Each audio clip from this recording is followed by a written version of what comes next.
Hello everyone, welcome to Coffee Cup Enlightenment. Today I'm going to talk about why does enlightenment take so long?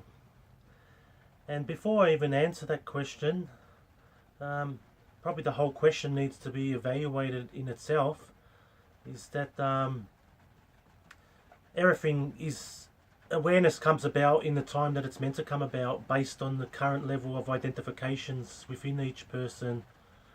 So really the question, why does it take so long or too long?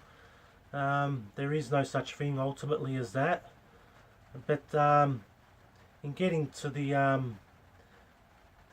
maybe to the perspectives of what actually, if you want to call it, prolongs the process of self-realization, or what are the factors that are involved in the continual recirculation or re-identification process. And that's what this video is about. It's going to get to the absolute root core of what is identification and why does it keep reoccurring, and then how do we become free of this. And first of all, it needs to say this is going to represent awareness, which is who we already are. It's our root foundation identity. It doesn't have any content to it. Instead, it is the one that's aware of content, such as these two elements. And these two elements here are going to represent a substitute self that pretty much everyone has within themselves. They have this, and it's subject to infinite variation. It can be, it runs on both ends of the spectrum of the scale of happiness or unhappiness, but ultimately it's all unhappiness if you don't know this. And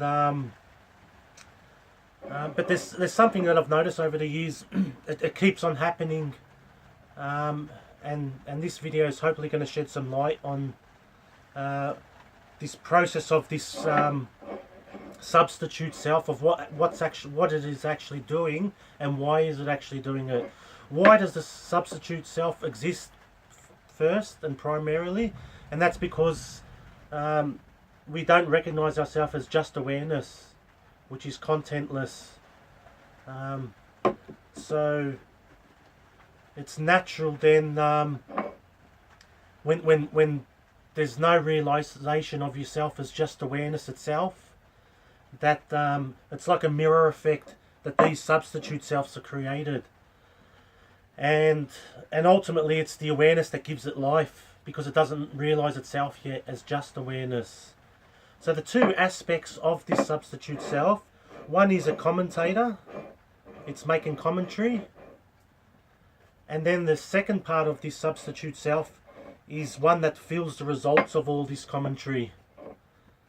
So an example is with self beat up.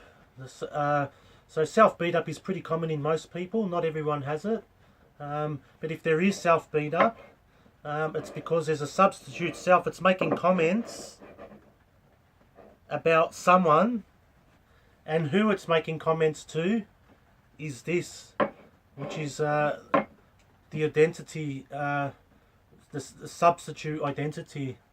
So really, what's actually going on? There's comments being made. You're no good. You can't do this, or you should do this, or whatever. And there's an immediate assumption that these comments are actually about this, but this isn't true. It's always the substitute self, which is based on content, and these commentary are actually directed at content. But who we are is contentless. It doesn't have any. It is the awareness of content. So the reason why, if we do want to answer the question, why does it take so long, is because there's an assumption that really this is who we are. The awareness is first of all, the commentary is made about a self, that it's not good enough, or it's this, or it's that, and that commentary is directed to this substitute self, and then it's the awareness that's because it's not aware of its own identity, it believes in the commentary, and then it also believes itself to be content, which is this self. And then it feels, once the awareness actually identifies itself with this, it generates a feeling response, and then that feeling response then gets translated out into the world. So basically, pretty much the majority of things that are felt as a feeling response are not actually coming from pure reality. They're actually coming from identification with the substitute self, and ultimately that can't happen unless you're also identifying with the commentator, which is also an aspect of the substitute self. And these two aspects would not exist in the first place if you just knew yourself as awareness. So the way out of this is actually, one is to first look at the commentary, the never-ending commentary, and most people are starting to become aware of this because there's so much talk about it through media and that about this, and a lot of circulation through self-awareness videos. The commentator is becoming recognised in the collective. But this aspect here, he still seems to be in the shadows a lot. When I've noticed, there's not that much media content that talks about this. There's lots of media content that talks about the substitute identity, but the one that's actually feeling the response, the one that feels hurt, embarrassed, whatever it may be, that becomes, because the awareness is still identified as itself as some form of content. And if it was able to look at this content self as the one that's actually getting hurt, or the one that's actually feeling offended, or whatever, and see that it is, and feel it is the awareness of this content, the content-based substitute identity, then self-realization can occur.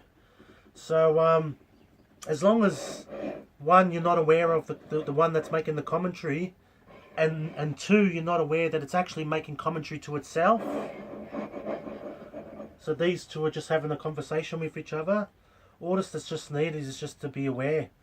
So the common denominator to all of this is that all these two elements here are subject to the experience within the field of our consciousness. This is like a theatrical play that's going on with everyone every day, and it determines a great deal to how there's interaction, what level of interaction there is in the world. And then it also distorts your perception of the world, because the ultimate world, when there's none of this theatrical play going on, is just neutral reality, because it doesn't have any more interpretations imposed on it. And awareness, when it interacts and sees the reality of what is, without no more the distortion filter of this theatrical play, then that there's more truer interaction in the world. The interaction comes from this neutral perspective, but when you have this, it's open to unlimited distortion. It's never ending, but it's the destiny of this, because it keeps repeating itself, and then the awareness keeps identifying with it. But eventually it gets tiring, and generally speaking, for most people, not all people, as they get older, the awareness sees the repetition exposes this substitute identity, because the awareness then recognizes it's repeating the same thing, and the validity of it as being our identity starts to become shaky and unstable, and so it is pretty much the destiny for this substitute self eventually to dissolve, and then for what's left is to be just the awareness that we already were. And that's the cosmic joke. Awareness was already there in the background, and that's why you can't be enlightened. You already are this. And what this is, it doesn't have any content. It is the witness of content. So everything that's an experience to the greater extent, that's the common denominator to this. It's subject to experience, but there's one that witnesses experience, which is content, and that's our true identity. So freedom from this theatrical play can simply come just from one, watching the theatrical play, and in a sense almost like watching it as if you're sitting in a cinema eating popcorn, that you know that there's something appearing on your screen of consciousness, but you know that it's only temporal, and it's not really identity, even though these things scream out as your identity.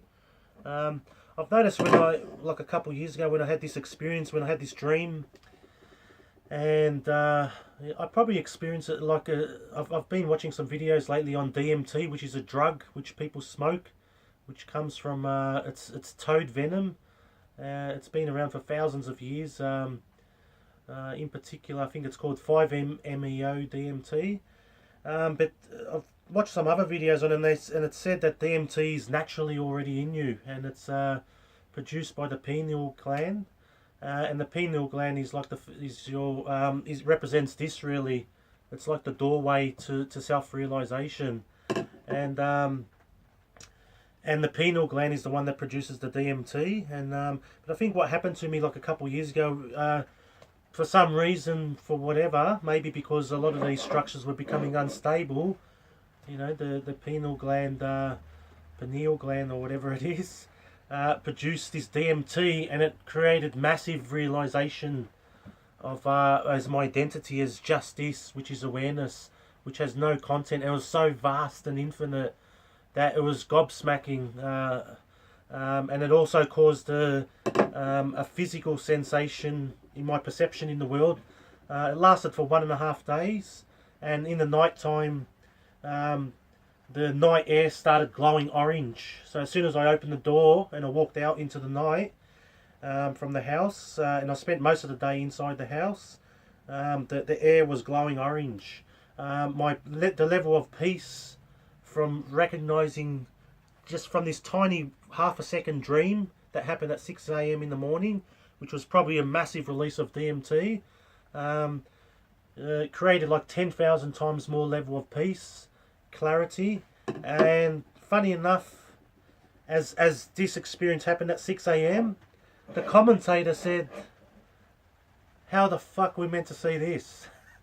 And then as it said this, a massive wave just came, and that was silence, and this theatrical play was dead silent and missing for an entire 1.5 days. There was no more commentary.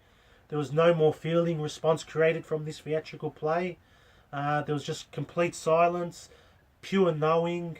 There was also such a euphoria that this entire world didn't matter anymore. Brother, sister, mother, father were foreign concepts which were far from my field of consciousness. Everything that was so important in what before was absent. Like the whole world didn't even matter anymore, and the body which is this could have physically died that day, no problem.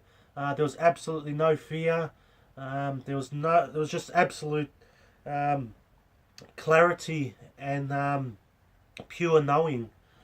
And why it lasted only 1.5 days? It's just the consciousness still isn't ready to live in that state for where I am right now. It's not willing to just. It's not ready yet. There's still some identifications that are quite important. This theatrical play still has relevant importance. If it didn't, then there would be just awareness, and that would be enough. We already are it. We cannot not be awareness.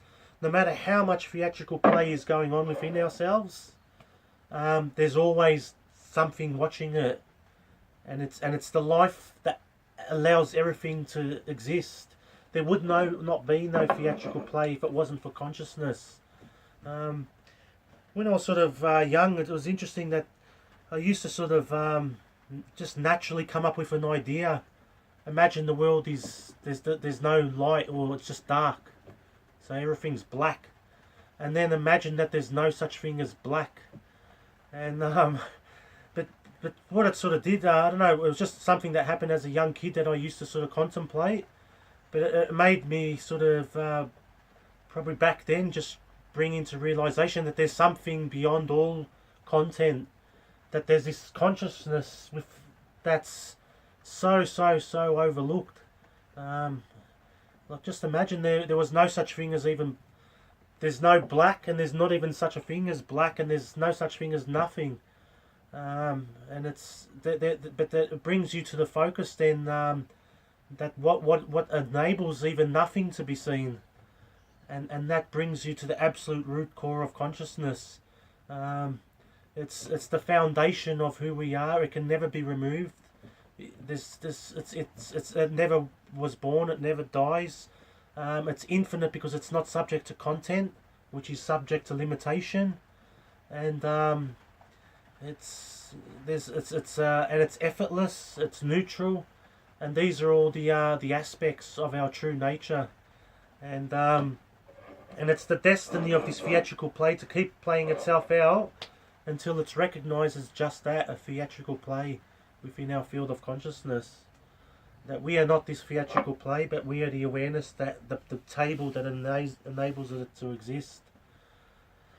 So I hope that brought a little bit more perspective. It's not just the commentator that we need to be aware of, but who is being affected by the commentary, and recognise that a lot of the commentary is also made about a particular substitute self, and that self is not us. It screams at us as me identity, but if you look closely, it's not. There must be an awareness that sees even this me identity, and that's where this theatrical play cannot continue to exist anymore. If awareness could recognise itself, and that's the problem with this as well, why it continues to create the cycle. Awareness doesn't have a content to it.